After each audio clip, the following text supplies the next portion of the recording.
Programme universel pour le développement durable, l'agenda 2030 porte l'ambition de transformer le monde en éradiquant la pauvreté et les inégalités et en assurant sa transition écologique et solidaire à l'horizon 2030. Mais qu'en est-il de sa mise en œuvre et comment les structures associatives prennent-elles en compte ces objectifs de développement durable? Vous trouverez les éléments de réponse dans un reportage que vous proposera la rédaction de Paroles des femmes. Modératrice régionale du RFAF-ODD, le réseau des femmes d'Afrique francophone pour l'atteinte des objectifs de développement durable, Elodie Ntamuzinda fait des ODD son cheval de bataille. Convaincue de son importance, elle nous démontre carte sur table les avantages de ce programme ambitieux mis en œuvre en 2015 et adopté par 193 États membres des Nations Unies. Ce sera dans la rubrique rencontre. Et pour terminer, nous respecterons notre tradition en ouvrant comme à l'accoutumée le portail de l'actualité de la condition des femmes dans le monde.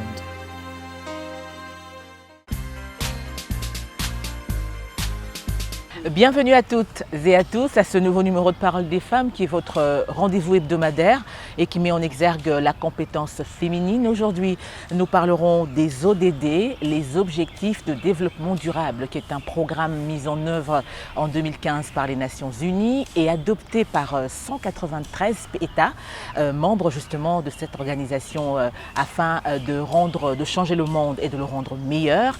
Et pour en parler justement, puisque c'est une question très importante, nous recevons sur ce plateau une dame très intelligente, là je vous le confirme, vous le saurez vous-même. Il s'agit de Elodie Ntamuzinda, elle fait partie du RFAF, le réseau des femmes d'Afrique francophone pour l'atteinte des objectifs de développement durable.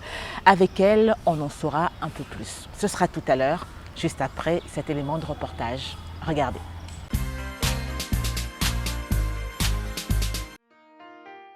On entend fréquemment parler des ODD ou Objectifs de développement durable définis par les Nations Unies. Ces objectifs sont au nombre de 17 et ont été établis par les États membres de l'ONU. En septembre 2015, l'agenda 2030 dans lequel sont fixés ces objectifs était adopté après 2 ans de négociations. Selon le rapport de la Commission mondiale sur l'environnement et le développement des Nations Unies, le développement durable est un développement qui répond aux besoins du présent sans compromettre la capacité des générations futures de répondre aux leurs. En se basant sur cette définition, l'ONU a pour buts généraux de mettre fin à la pauvreté sous toutes ses formes et dans tous les pays, protéger l'environnement et garantir la prospérité pour tous.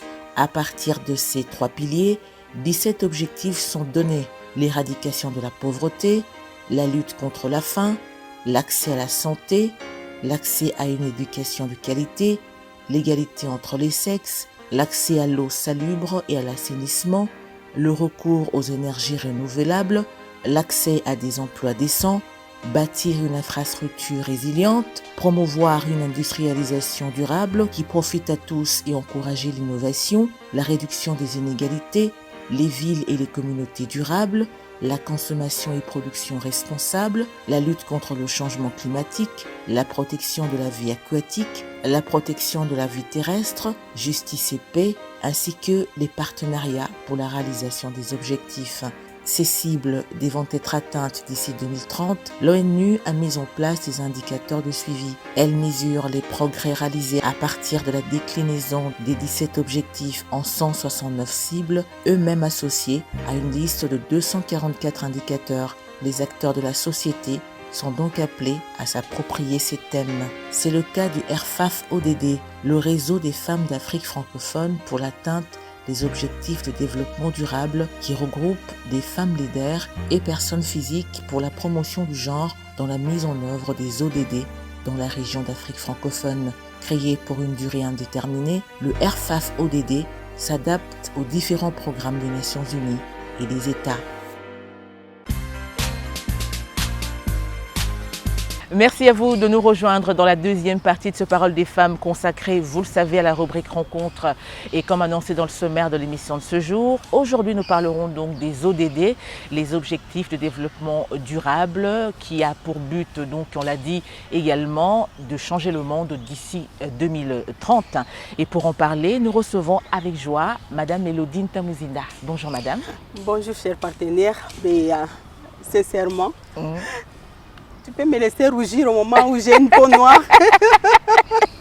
Merci pour les compliments. Je vous en prie. C'est l'idéal à atteindre. Sûr que bon, nous voulons qu'il en soit ainsi. Merci beaucoup. Comment allez-vous? Je vais bien. Je vais commencer par saluer nos téléspectateurs partout où ils se trouvent en ce moment-ci. Merci puisque vous avez voulu assez que ces messages passent et que vous nous aidez à les relayer. Et donc, madame, je suis à votre disposition. Merci beaucoup, madame. Oui. Nous l'avions dit, vous faites des ODD votre cheval de bataille. Exact. Quelle est la motivation principale? C'était suite à une honte. Nous pouvons appeler ça honte nationale, honte continentale ou mondiale, ça dépend. Mais nous avons dit, mais nous les femmes, est-ce que nous connaissons réellement notre rôle? Est-ce que nous connaissons notre mission pour laquelle nous sommes ici sur Terre? Tout ce qui nous entoure, bon, nous sommes là aussi pour nous plaindre et nous nous plaignons de la même manière que nos compagnons, nos partenaires hommes, que nos enfants, les jeunes. Et au finish, nous avons dit non, ouvrons d'abord l'œil et le bon. Et c'était suite à l'évaluation des objectifs du millénaire pour le développement. Ça, c'était en 2015, nous parlons des OMD. Et voici que tous les pays africains étaient évalués de la même manière. En tout cas, presque tous les pays africains. Nous avons compris que la pauvreté était accablante dans tous les pays. Lorsque nous parlons du taux de pauvreté, ne voyons pas seulement la RDC. Nous prenons l'Éthiopie, la Somalie, l'Ouganda même, d'autres pays, presque tous. Bon, je ne vais pas tous les citer. Et par après, nous avons dit oui, ça c'est notre continent. Nous n'avons qu'un seul continent. Mais qu'est-ce que nous devons faire? Nous sommes en réseautage avec d'autres femmes de par l'Afrique, donc dans tous les pays. Nous nous retrouvons souvent à New York, à Washington, nous pouvons nous retrouver ailleurs, mais c'est comme si c'était des rendez-vous sporadiques, mais aussi des rendez-vous de charme, et cela était devenu comme une routine. Donc nous avons des programmes, nous savons que nous allons nous retrouver comme femmes dans tel ou tel autre mois, mais quel est notre agenda, quel est notre cahier de charges? Et maintenant que nous venons d'apprendre que les OMD ont échoué dans nos pays, pourquoi nous voyons seulement les gouvernants? Pourquoi nous voyons seulement les dirigeants? Ces gouvernants, ces dirigeants proviennent d'où? Proviennent de nos familles. Et les familles qui sont éduquées par nous les femmes, les familles qui sont protégées, qui sont nourries en majorité par nous les femmes, alors nous avons dit, est-ce que ce ne sont pas les femmes qui sont en train d'échouer? Et pour ne pas abuser de votre temps, je vais être brève puisque peut-être nous aurons à échanger autour de ça à long et à large. C'est sûr que c'était un éveil de conscience qui nous avait fait tellement mal. Nous avons pleuré à larmes chaudes, si nous pouvons le dire ainsi. Et nous avons dit, bon, maintenant la question est de savoir, est-ce que nous restons ici à pleurer ou bien nous pouvons aussi réfléchir autrement et savoir si nous franchissons un pas, deux pas ou comment. Alors, qu'est-ce que nous avons fait? Nous sommes appuyés sur une organisation locale que nous chapeautons également, à la dignité humaine ASBEL. Et grâce à la dignité humaine ASBEL, nous avons contacté d'abord nos sœurs de Madagascar. Et les sœurs du Madagascar sont venues voir, visiter d'abord comment nous encadrions les femmes, les jeunes filles au sein de cette ASBEL dignité humaine. Et arrivées ici, elles étaient toutes contentes.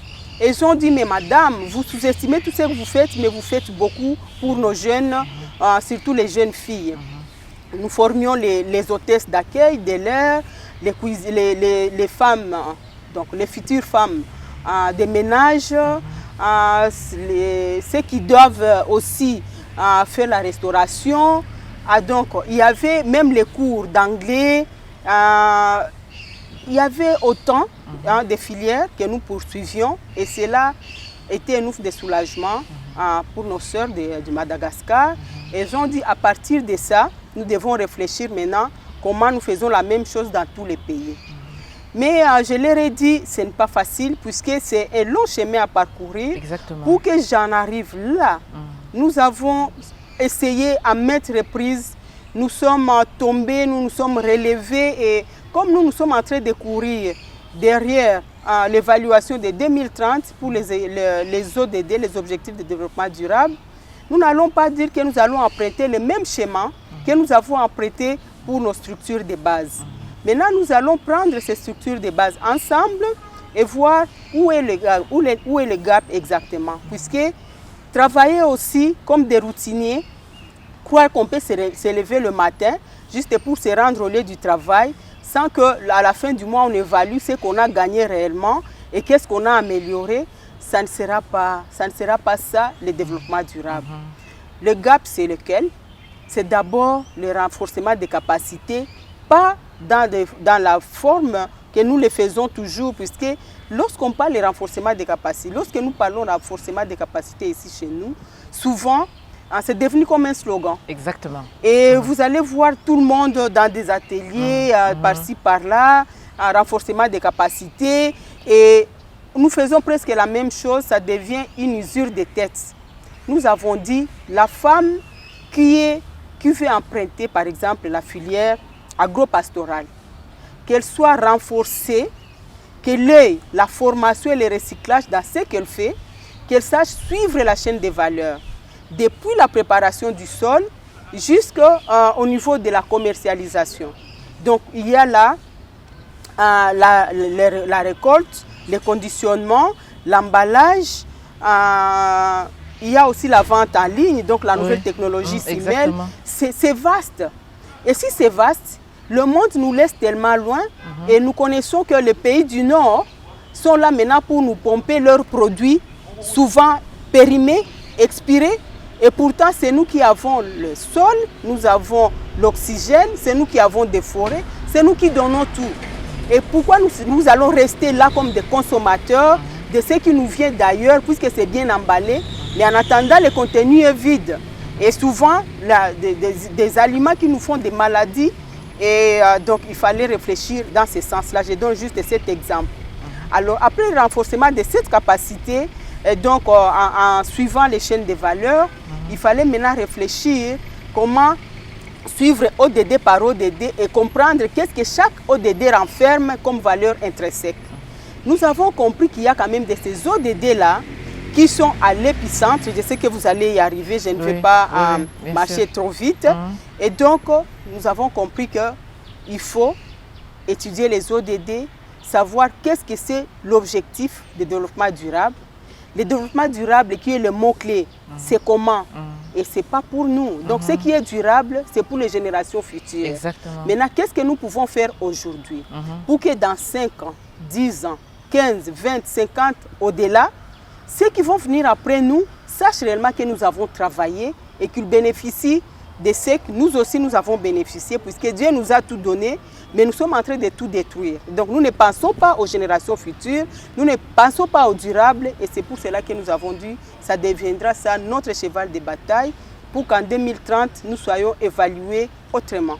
Et surtout positivement. Hein? Positivement, avec les femmes au centre, mais les femmes qui ne peuvent pas marcher seules, sans les hommes, sans les jeunes. Et en parlant du RFAF, madame, est-ce que tous les pays africains ont intégré ce réseau ou il y a certains pays qui sont encore un peu hésitants? En tout cas, tous les pays francophones, puisque nous avons dit, d'abord nous avons la barrière des langues, la langue anglaise. Il fallait commencer d'abord par les pays francophones. Et tous les pays francophones ont adhéré, mais ce n'était pas du tic au tac. Vous comprenez que nous avons commencé par le Madagascar, par après nous avons contacté le Niger, après c'était le Cameroun, la Guinée, et par après c'était la République centrafricaine, le Gabon, et nous y sommes partis comme ça, étape par étape, mollo, mais aujourd'hui, tous les pays francophones ont des antennes du RFAF.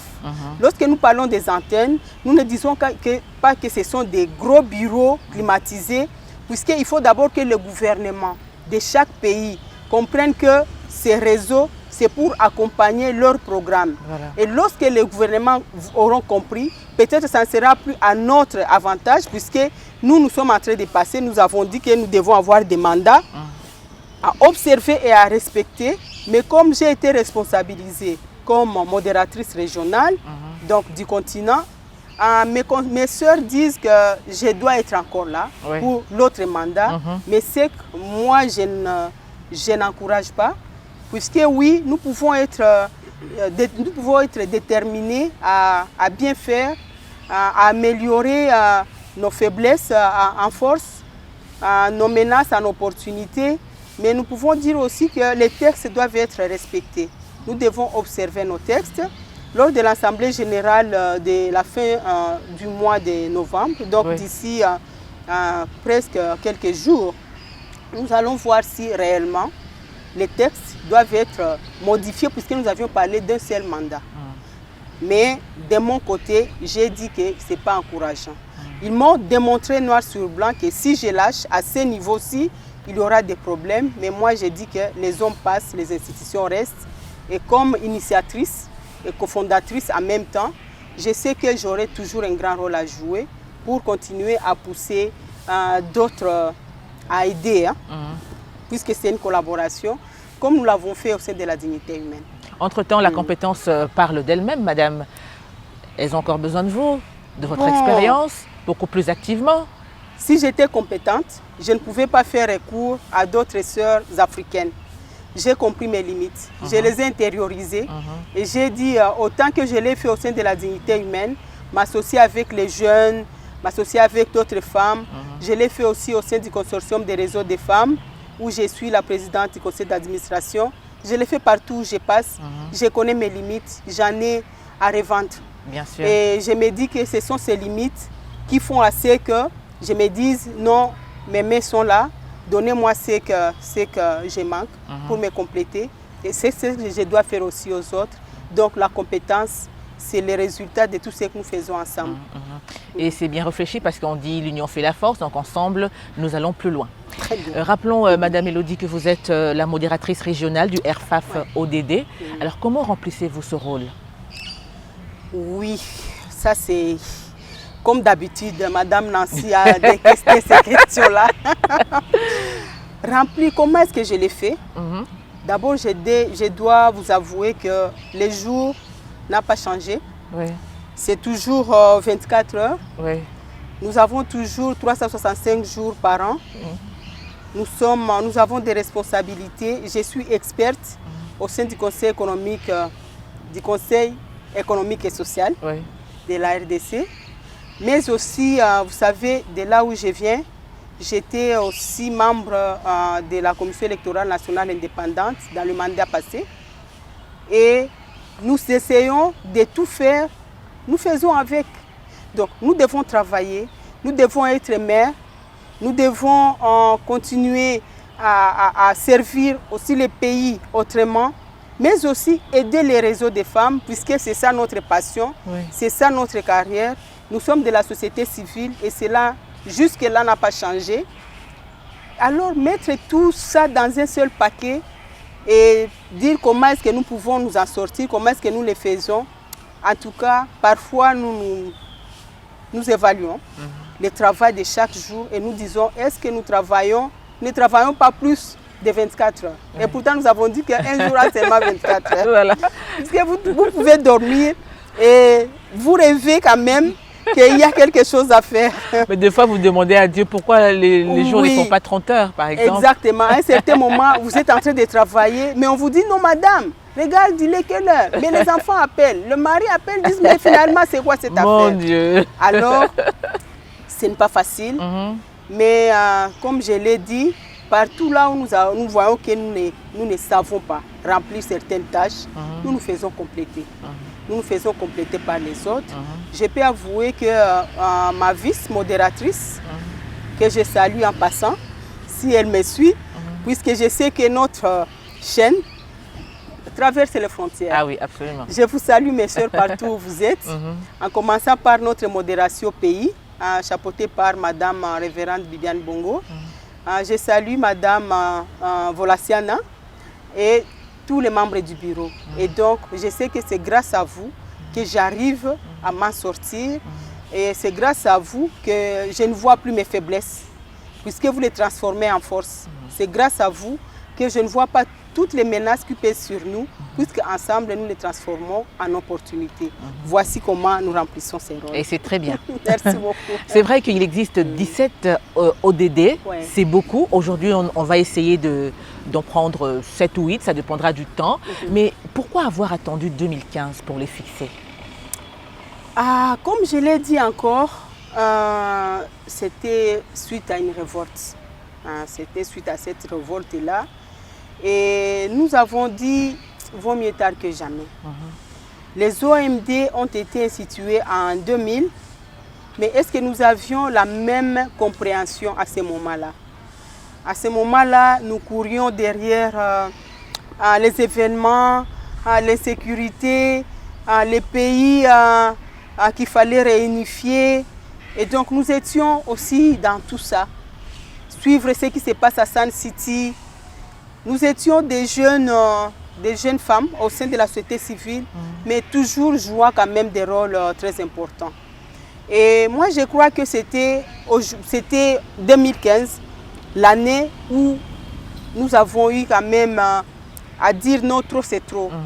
Et que la récréation ne pouvait pas continuer. C'est vrai que nous nous étions battus au sein de la société civile. Par exemple, moi, je suis passée par la composante femme, jusqu'à devenir la présidente de la société civile de la province du Sud Kivu. Les rôles apparemment que j'ai joués selon ce qu'on dit, comme il fallait, mais toujours avec mes faiblesses et mes limites. J'étais complétée par toute l'équipe, tous les réseaux, surtout la composante femme. Merci si vous me suivez de partout où vous êtes. Et après avoir sensibilisé sur le processus de démocratisation de notre pays, le processus électoral 2006-2011, nous avons dit oui, maintenant c'est le développement. Bon, puisque nous avons œuvré, nous voyons le parcours, donc aujourd'hui nous devons palper maintenant les résultats du combat que nous avons mené. Nous devons les palper comment? Nous avons dit oui, quel est le taux de malnutrition? C'est à quel niveau, c'est à quelle proportion que cela est éradiqué, et réduit, puisque éradiquer, ça devient autre chose. Et lorsque nous parlons de la famine, la pauvreté, nos mamans qui nous font manger, vous savez que pour que le président de la République fasse son déjeuner, il doit avoir sur la table les fruits, les carottes, les légumes, et ça vient d'où? De nous, les pauvres femmes, à la base. Mais comment est-ce que nous le faisons? C'est en courbant les dos toute la journée. C'est en ayant toute forme d'intempérie. Et à cause de ça, nous disons, à quand la fin de la pauvreté et de la misère? Pour travailler sur 1 mètre carré, nous devons transpirer. Nous n'avons pas de machines mécanisées. Notre agriculture demeure l'agriculture de subsistance et puis archaïque, puisque nous utilisons encore les roues, les machettes et autres, lorsque les autres ne travaillent qu'avec des machines. Alors nous avons dit non, nous devons palper. Nous devons palper s'il y a du changement, et s'il n'y en a pas, donc nous avons échoué. Est-ce que nous disons que nous allons courir à arriver à 2030 directement et dire que nous avons été bien évalués? Comme ça, nous avons dit non. On y va étape par étape. Mais le primordial, c'était cet éveil de conscience. Chez nous, c'était déjà au rendez-vous, nous comme femmes. Mais qu'est-ce que nous avons? Oui, Dieu avait posé la question à Moïse, qu'est-ce que tu as? Moïse a dit, je n'ai qu'un bâton que je tiens en main. Et nous, les femmes, nous avons dit, nous avons juste cet éveil de conscience et nous pouvons, comme en forme de boule de neige, essayer de parler de bouche à oreille, de mener des émissions de sensibilisation comme celle de Madame Nancy qui nous fait ces cadeaux. Merci Madame. Je vous en prie. Alors, par après, nous avons dit qu'il faut quand même responsabiliser le gouvernement. Puisque ce sont les gouvernements qui s'engagent. en ce qui concerne les ODD. Les Nations Unies, nos gouvernements sont membres des Nations Unies. Oui. Et ensemble avec les Nations Unies, ils s'engagent à faire respecter, ils s'engagent à ce que leur gouvernement exécute ces ODD. Donc, il faut que chaque ministère, partout, chacun à ce qui les concerne, de dire, bon, moi je suis le ministère de l'Agriculture, je suis le ministère de Pêche, Élevage, le ministère de Santé, ainsi de suite, selon les ODD, et nous avons dit, nous devons élaborer l'outil que nous appelons le cordon ombilical entre les ODD et le ministère. Je ne vous dis pas que nous avons eu un bon feedback de la part du gouvernement. Surtout le marathon que nous avons mené depuis 2020, 2021, même en 2022, en tout cas, le résultat n'est pas probant. D'abord, la question est de savoir quels sont les ministères qui s'étaient appropriés de cet outil.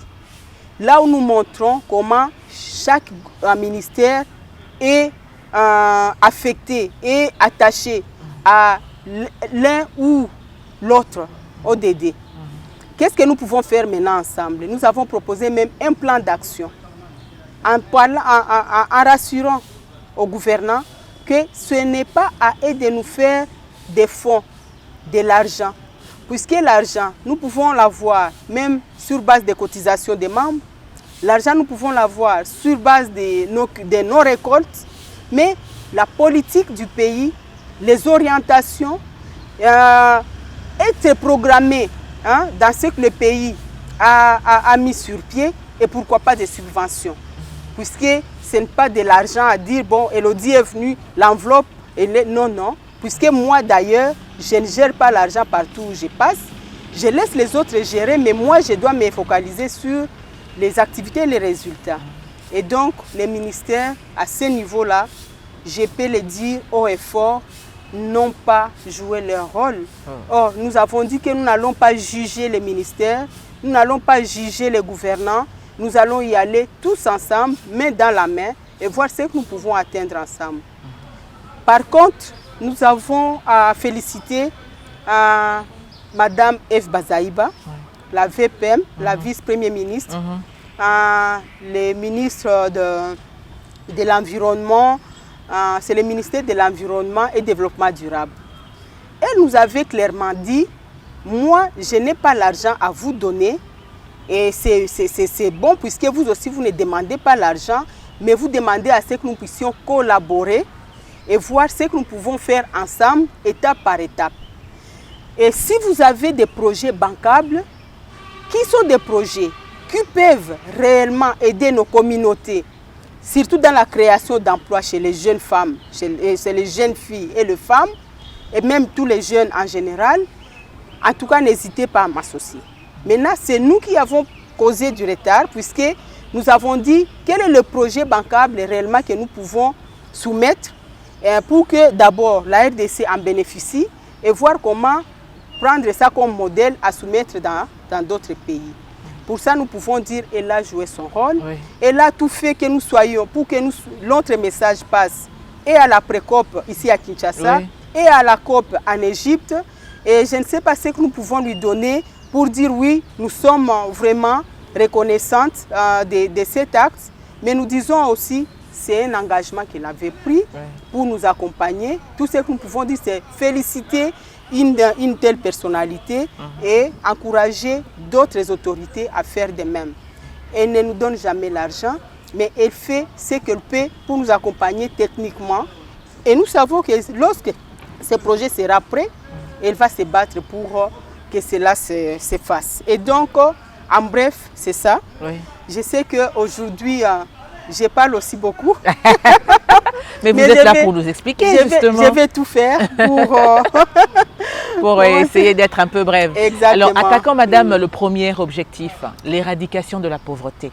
D'ici 2030, les objectifs du développement durable ont mis en place, on l'a dit, 17 objectifs. Aujourd'hui, on va prendre juste quelques-uns, avec comme premier objectif l'éradication de la pauvreté. Oui. Pensez-vous que ça soit possible d'ici 2030? Nous disons éradiquer, c'est l'idéal. Les pays qui sauront le faire, en tout cas, feront œuvre utile. Mais tout ce que je sais, c'est que même là où la FAO a son siège, il y a toujours la famine, il y a toujours la pauvreté. Ce que nous pouvons faire, c'est dire oui, prenons notre marathon avec nos bâtons de pèlerins, voir si réellement d'ici 2030, nous pourrons être évalués même à une certaine proportion. Si nous disons que jusqu'en 2030, nous avons éradiqué, nous avons réduit cette pauvreté à un pourcentage acceptable, nous dirons oui, nous avons travaillé. Mais est-ce que c'est tard aujourd'hui? Non, pas du tout. Nous pourrons encore mieux faire et pour rentabiliser les années qui nous restent, j'espère que nous n'allons pas faire comme le processus AGOA. Nous avons vraiment plaidé, nous avons couru, mais par après, notre pays est réintégré et voilà le grand silence. Et là, je m'adresse à qui de droit. Si je peux avoir la chance d'être suivi en ce moment-ci, que AGOA soit réellement un programme qui aide les femmes transformatrices de leurs produits, de bien les emballer. Et ça, c'est de bien les emballer, de bien les conditionner et que ces produits soient concurrentiels. Puisque avec tout ce que nous avons comme programme, même de libre-échange intercontinental, nous sommes déjà vraiment en dehors de la plaque. Alors, lorsque nous parlons des produits que nous devons exporter aux États-Unis, la question est de savoir quels sont ces produits, qui sont présentés comment, qui sont produits où et comment, et qui s'en chargent. Nous avons tous les ministères, je ne vais pas les citer, c'est votre rôle. Accompagnez-nous. Nous sommes là, en train de nous battre avec nos moyens de bord, avec des cotisations, depuis plusieurs années. Vous nous observez pour dire oui, madame, félicitations, mais madame Elodie ne sera pas là demain. Peut-être que ça sera votre fille. Et de quelle manière est-ce que vous serez fiers puisque vous êtes passé par là sans préparer cette relève? Aidez-nous. Merci beaucoup. Objectif 2, éliminer la faim dans le monde, assurer la sécurité alimentaire. Et ce qui me plaît le plus, c'est bâtir la génération faim zéro. Quelle solution, madame, pour y arriver? Faim zéro, c'est la même chose. Nous allons parler de cet ODD 2 qui parle de la famine. Nous allons parler de l'ODD 3 qui parle de l'éducation. De la santé. Nous allons parler de l'ODD 4 qui parle de l'éducation. 5 qui parle de l'égalité. De l'ODD 7 qui parle des énergies fiables, des énergies renouvelables, durables et modernes. Vous voyez, ainsi de suite. Et nous parlons même des 10. La lutte contre les inégalités. Les inégalités, nous sommes là, mais en attendant, on se pose la question. Lorsque nous voyons un albinos, par exemple, nous approcher, puisque nous disons, ah, notre peau, ah, mais qui a créé sa peau? Puisque vous vous êtes retrouvés comme ça, lui aussi s'est retrouvé comme ça, elle aussi s'est retrouvée comme cela. Donc, qu'est-ce que nous pouvons faire pour comprendre d'abord que nous sommes égaux et devant la loi et devant Dieu et que c'est ensemble que nous devons aller de l'avant. Pygmées, que nous appelons peuples autochtones, les personnes de petite taille, les personnes vivant avec handicap, nous tous ensemble, qu'est-ce que nous pouvons faire pour dire nous nous soudons les coudes? J'ai à un certain moment eu un problème de conscience lorsque les femmes vivant avec handicap me priment comme leur ambassadrice. Depuis ces jours-là, je pique des insomnies sans leur dire. Je leur dis, mais qu'est-ce que j'ai fait pour que réellement je sois couronnée, je sois primée comme votre ambassadrice? Je ne vois pas ce que j'ai fait pour vous. Qu'est-ce qu'elle m'avait répondu? Madame, nous suivons de la manière dont vous luttez contre les inégalités. Et pour nous, cela nous suffit, puisque c'est des bouches à oreille que cela doit aller, pour que les gens comprennent que nous tous, nous avons un rôle à jouer, nous avons nos faiblesses, nous avons nos forces, mais c'est ensemble que nous nous complétons. Sans poser la question, cette famille a eu combien d'enfants, combien de filles? Puisqu'à un certain moment, Oui. il est à la maternité, ok, et là il y a un bébé, quel sexe? Oui. On attend ce qu'on dise un garçon. Oui. Mais est-ce que tous les garçons sont intelligents? Non. Tous les garçons se comportent bien? Non. Dans la rue, nous ne voyons que des chègues filles, des voleurs filles. Pas du tout. Et donc nous allons comprendre que d'ailleurs, lorsqu'il y a des chègues, il y a moins de filles. Oui. Lorsqu'il y a des voleurs, il y a moins de femmes et de filles. Lorsqu'il y a des antivaleurs, on ne voit pas les femmes. On voit plus les sexes. Mais nous disons, puisque c'est nous qui les mettons au monde, nous ne pouvons pas mettre la différence entre ces enfants, qui est venu avec handicap, qui est né sans handicap, qui est intelligent, qui est moins intelligent. Nous sommes là pour dire la famille reste soudée, puisque les trois pierres doivent être stables. C'est pour cela que je condamne le maman irresponsable. Je condamne le papa fortement encore irresponsable, puisque Dieu a dit que c'est nous qui venons là comme une aide. Oui. Mais il y a d'autres papas qui ont tout lâché et les femmes deviennent en même temps femmes, mère, papa, épouse, et elle est condamnée à tout bout de champ. Et lorsqu'elle ne sait pas où mettre la tête, c'est elle encore le bourreau, elle n'est plus victime. Et c'est le mari qui devient encore victime. Il y a de ces foyers-là, pas tous les foyers. Les hommes qui ont compris que c'est vraiment la complémentarité, que nous devons continuer à équilibrer la famille, puisque c'est de cet équilibre que provient aussi l'équilibre de la société. C'est tout ce que nous faisons au sein de nos familles, que nous amenons au lieu de travail, que nous amenons au sein des associations. Et bref, nous parlons de tous ces ODD, un à un, comme Madame Nancy les cite, mais il y en a 17, c'est vrai.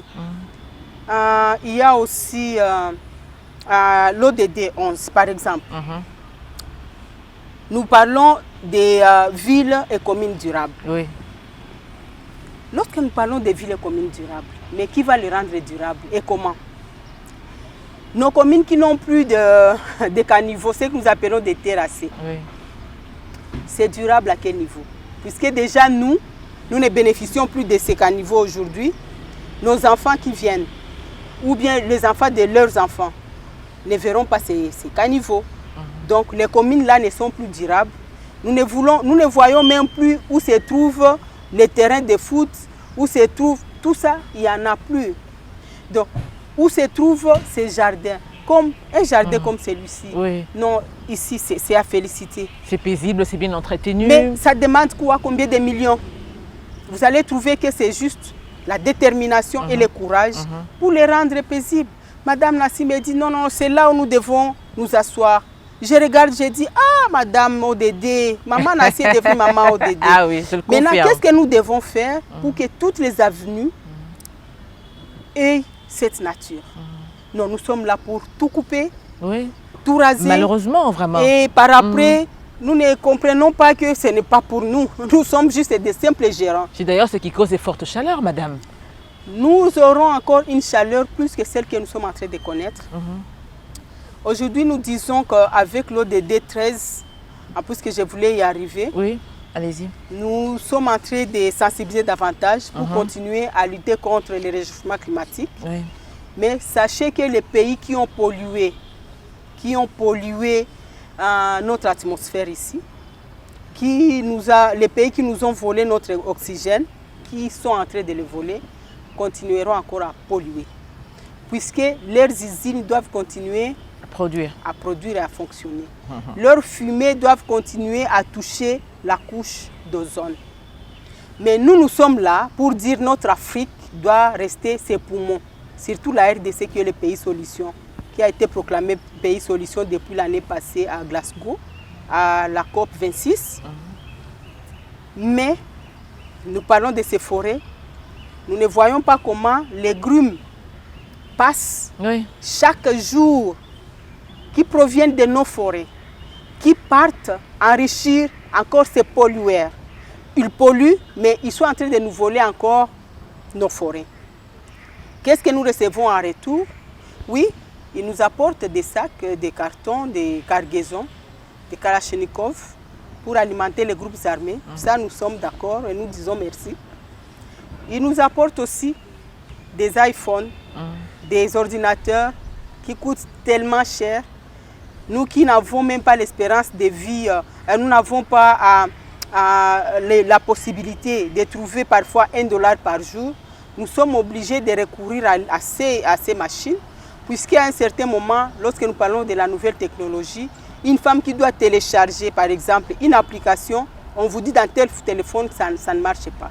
Il faut que ce soit tel ou tel autre téléphone. Nous sommes obligés de nous appauvrir davantage avec le peu que nous avons pour commencer à être au moins, pour ne pas être en déphasage avec cette nouvelle technologie.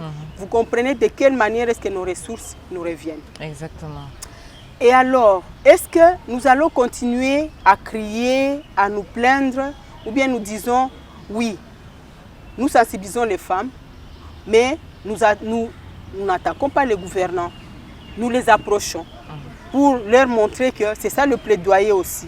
Mais à un certain moment, lorsqu'on trouve que les gouvernants n'agissent pas, il y a d'autres méthodes non conventionnelles et c'est ce que nous décourageons. Mais qu'on ne nous pousse pas à y arriver. Puisque lorsque nous sommes révoltés, nous nous disons trop c'est trop, il y a de ces mécanismes que nous pouvons peut-être envisager, mais qui ne sont plus vraiment dans notre agenda. Mais si on est au bout du rouleau, qu'est-ce que nous pouvons encore faire? Et alors, c'est là où nous avons dit que les ODD sont tous importants, ils sont interconnectés les uns les autres, mais nous savons que le pays doit être stable. Les institutions doivent être stables. Et là, nous parlons de la sécurité, de la justice, et nous parlons de la manière dont ces institutions doivent œuvrer. S'il n'y a pas de la sécurité, ces femmes peuvent être courageuses de n'importe quelle manière. Mais il faut le voir comment certains, par exemple à l'est du pays, comment ces femmes fuient la guerre avec tous leurs fardeaux. Oui. Parmi les fardeaux, il y a notamment un bébé sur le cou, au cou, et un autre sur la tête. Oui. Il y a d'autres, elle est obligée de nouer des cordes pour que d'autres bébés ne se perdent pas. Exactement. Et vous savez que oui, nous pouvons parler planification familiale, mais les enfants sont les enfants déjà de l'État. Ces enfants-là n'appartiennent plus à cette maman. Il suffit de voir s'il y a juste un simple accident. Ce sont les OPJ qui vont apparaître là-bas pour faire des procès-verbaux, puisque c'est l'apanage de l'État de les protéger. Et donc, pourquoi ne pas commencer par suivre tout ce qui se passe? Nous pouvons dire que le gouvernement fait l'essentiel, le nécessaire pour lutter contre cette insécurité. Nous disons oui, puisque nous suivons tout ce qui s'est fait. Nous suivons tous les budgets qui sont défalqués au jour le jour, mais il faut voir les camps des déplacés, comment ces femmes souffrent, comment ces jeunes filles souffrent, comment ces enfants souffrent. Mais pourquoi est-ce que nous pouvons parler plus des femmes? Puisque c'est elles qui portent tout ce poids. Ces jeunes filles, oh les pauvres, vous les voyez souvent même dans leur période de menstrues, sont là, mais en attendant, sans eau. Mon Dieu. Et elles doivent courir de la même manière que les jeunes garçons. Mais à un certain moment, vous ne savez pas ce que cela signifie pour nous. Et elles s'exposent à des infections. Les infections, l'hygiène, il n'y en a plus. Donc tous les ODD ne peuvent plus être respectés, ne peuvent plus être observés. La justice, comment est-ce que la justice est rendue? Mais parfois nous observons la manière dont la justice est en train d'être rendue, nous plairons. Nous disons si c'est ça le cas aujourd'hui, dans 5 ans, 10 ans, ça sera comment? Si les femmes, nous ne nous réveillons pas, si nous continuons à observer tout ce qui se passe, c'est pour cela que nous avons parlé d'un silence coupable. La justice est devenue un champ de règlement des comptes. Lorsqu'on rend justice, c'est pour juste s'en prendre à telle ou telle autre personne. Ceux qui ont droit à la justice n'en ont plus. J'ai connu des accidents marathon successifs, je ne sais pas si c'était un mauvais sourd, mais tous ceux qui me faisaient des problèmes avaient raison. Et moi qui me retrouvais là-bas, au milieu de nulle part dans tous ces problèmes, j'étais devenu le bourreau. Je disais aux OPJ, vos enfants vont subir les mêmes sorts. Or, ces enfants-là, ce sont mes soeurs, ce sont mes frères. Mais pourquoi est-ce que nous ne pouvons pas dire chacun à ce qui les concerne, là où nous sommes, que chacun joue bien son rôle, puisque le mal ne produit que le mal. Tout ce que nous sommes en train de produire comme mal aujourd'hui va nous pourchasser, va nous poursuivre jusqu'aux générations futures. La Bible parle même de 4 générations. Nous comprenons très bien, Madame Elodie, que ces objectifs de développement durable sont tous interconnectés, n'est-ce pas?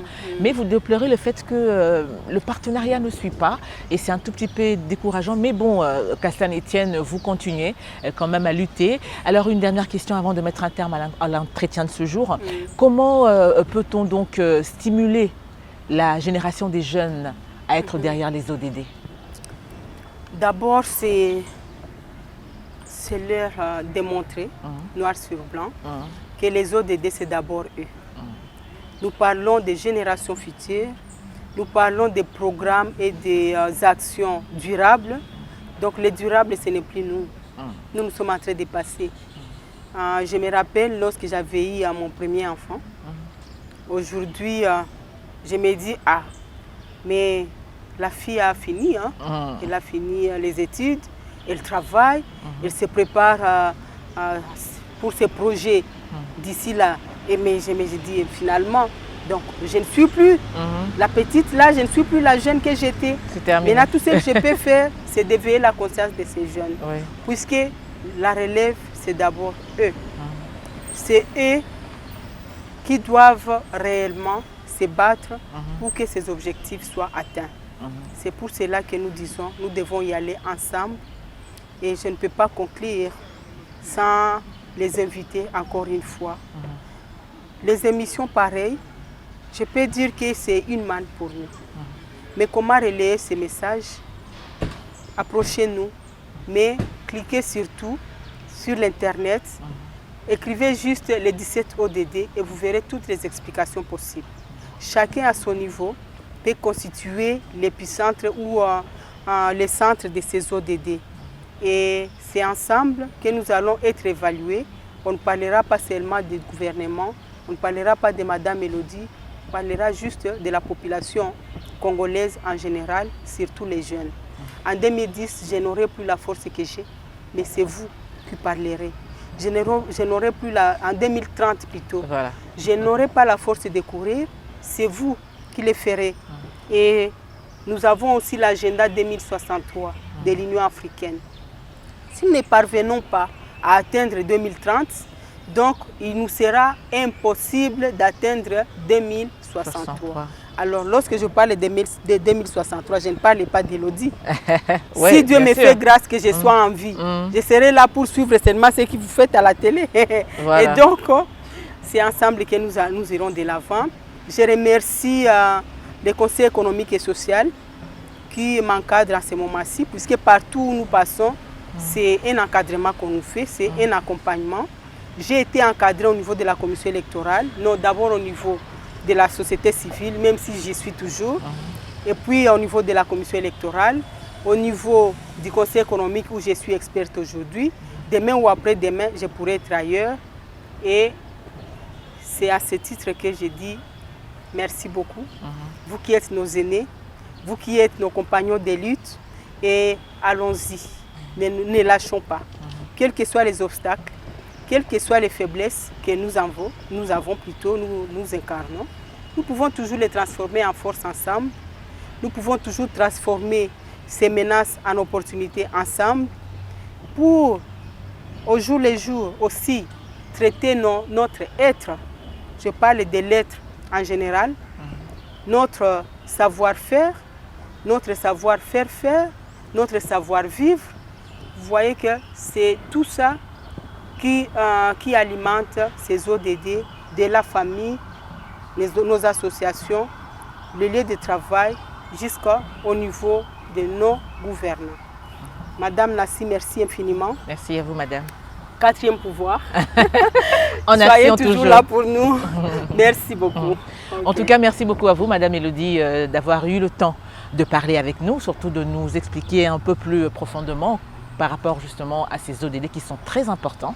Et vous promettez de revenir très bientôt, n'est-ce pas, pour développer, décortiquer d'autres objectifs. Ça sera un honneur, madame. Merci. Nous allons, mesdames, messieurs, avant de mettre un terme à l'émission de ce jour, vous proposer la rubrique Clin d'œil. Regardez.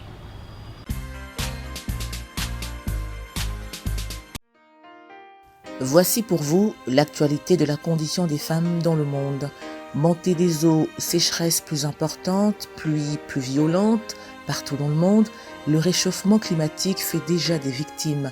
Les femmes figurent parmi les populations les plus vulnérables. Aller chercher l'eau, au Mali comme partout sur le continent et dans les pays en développement, cette corvée est dévolue aux femmes.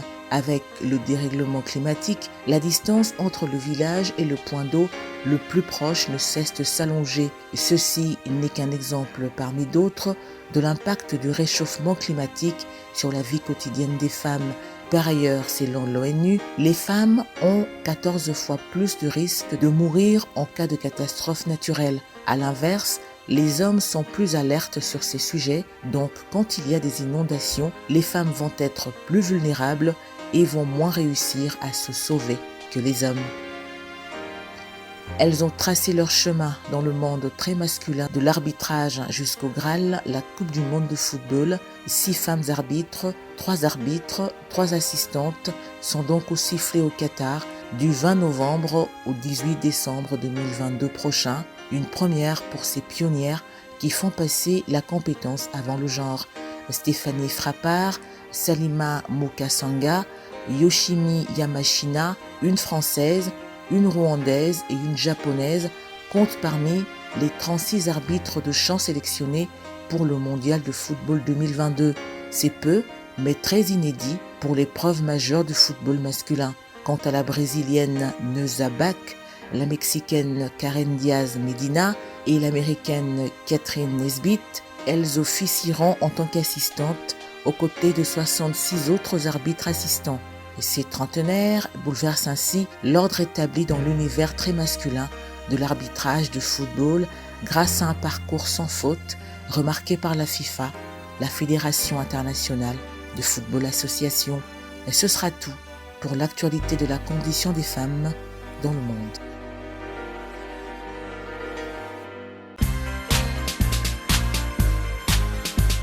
Parole des femmes, c'est terminé pour aujourd'hui. Tout le plaisir a été pour nous de vous l'avoir proposé et présenté. Un clin d'œil particulier au professeur Mukendi de l'Académie des Beaux-Arts. À très bientôt.